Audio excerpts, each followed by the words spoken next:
All right. All right. Today we are simulating a parking garage that has sensors to let the passengers or the driver know how many parking space is available and what parking space are being occupied at the moment. So we are using different hardwares. So I will go down the list of hardwares that we are using.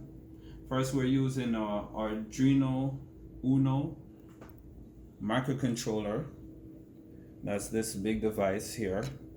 And we are using an OLED display that is right here. It reads, welcome, available parking, P1 and P2 and P3 and P4. So this is letting you know that all the parking lot on this level, upper level, is available. Now, now we also use infrared sensors. That's another hardware that we're using. These infrared sensors work by detecting when an object is close or far away. When the object is close, it triggers the hardware to send a signal back to the Uno board so it knows that the object is close. And then the final, well, not the final, the next piece of hardware we're using is a servo motor. A servo motor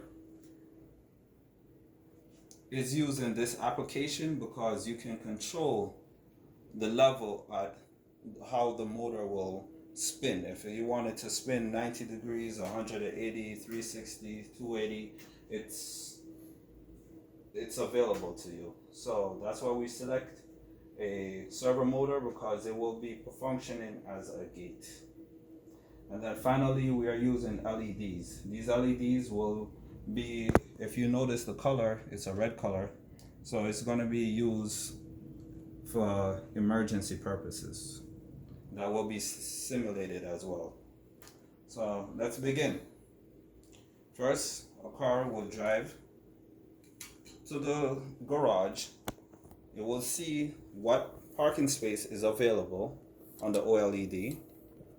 Currently, there is no parking. There's all parking space that's available. There's no cars that's parked. So now the car will go up the ramp.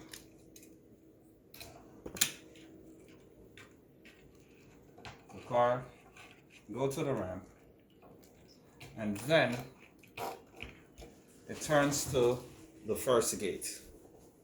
This is the entrance gate. Now, this gate, the servo motor is what's going to operate this gate. So typically when you go to a parking lot, you have to press a button to let the gate open. So this gate will be simulated. This button will be simulated right here on the breadboard. It's the second button, this. So when I press this button, this will open up.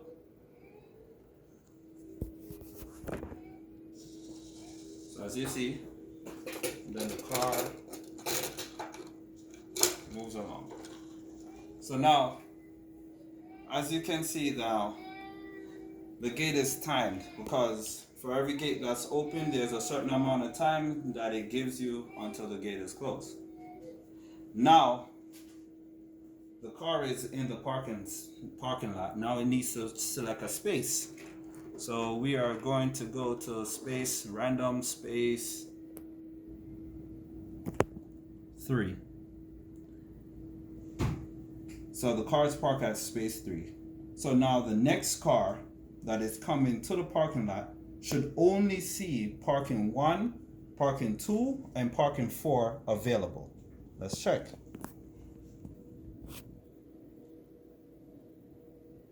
Okay.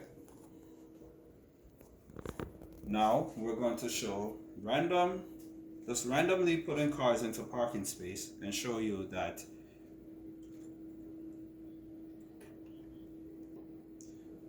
All right. So parking 1 is occupied and parking 3 is occupied. So only parking 2 and parking 4 should be available.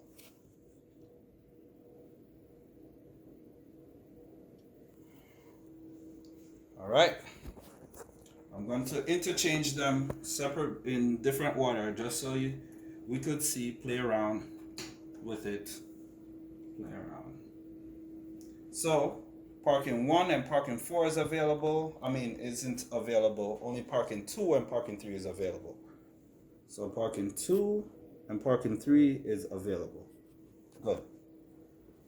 Now we're going to add a third car in the mix.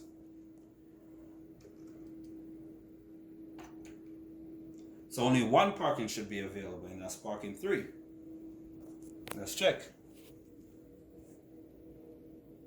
Parking 3. Good. What if I was to put this car in parking 3? All right.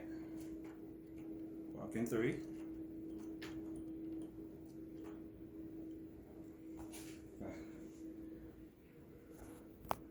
So parking 2 should be available. And we have it, parking 2 is available. What about all the parking? What happens then? No parking should be available. So there we have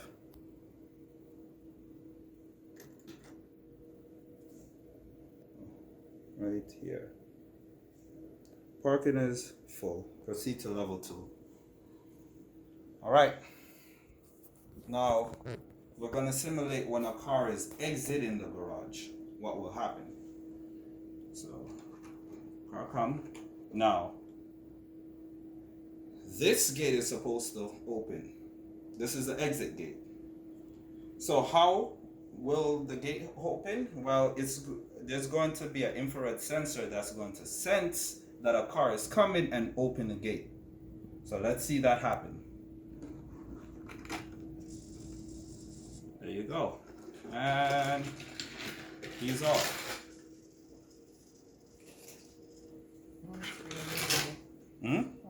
So now only 3 should be available. And that should be parking, only parking 1 should be available. No. Yes, parking 1. Okay, I'm going to randomly choose parking 3. All right.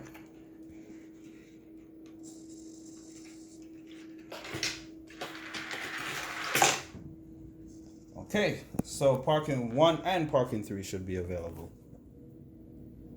Good.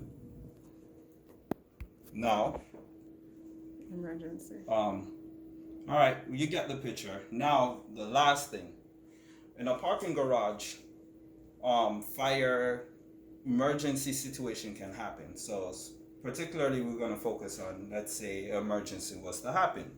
What would happen now? Well, you would want to able to evacuate anyone that's in the parking lot, right? And you would want people to not come into the parking lot because there's an emergency situation that's present. So we're going to simulate that, all right? And we're going to simulate this by using interrupt. With this particular microprocessor, there's a certain pin that is used for interrupts. And for this situation, we are going to use pin 2. So pin 2 is right here, the white jumper cable is pin 2. So pin 2 is going to be the interrupt, right? And the interrupt is going to be triggered by a button. So let's say a parking attendee see, or let's say a fire, or maybe someone collapse or something. But let's say a fire. So then they're going to need to press a button to say, hey, this is an emergency situation. Well, this button right here will be the emergency button, and it will simulate. So what will happen when this button is pressed? This should open up. All functionality that was in a normal working situation will no longer work the way it was before, right? Until this interruption do what it's supposed to do, and the process is, and it's reset, so the process go back to normal. So we're going to show that now. There you go. So this gate is open. This gate remain closed because we do not want people to drive into the parking lot when there's an emergency situation. LED is flashing, and people are able to exit.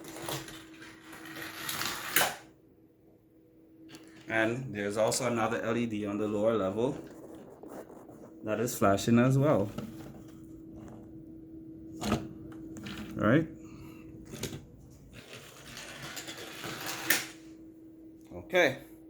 So look, when we look at the LED screen, it says emergency.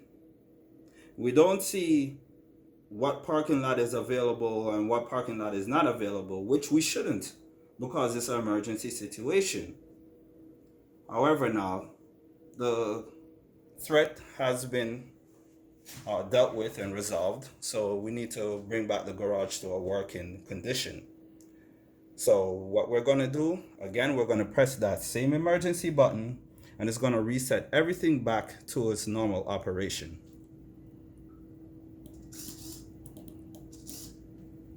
Okay, there we go. Everything is normal. The servo motor is back where it should be. The LED light is no longer flashing to let you know. And the sensors show that there's available parking everywhere. That's how it should be. Thank you. And this is our project. And I hope you enjoyed as much as I did. And I hold this project near and dear to me because this parking lot I will be giving to my son as a toy. He's 3 years old, so I'm sure he will like it. Probably a few damages here and there, but nevertheless, he will love it. Thank you.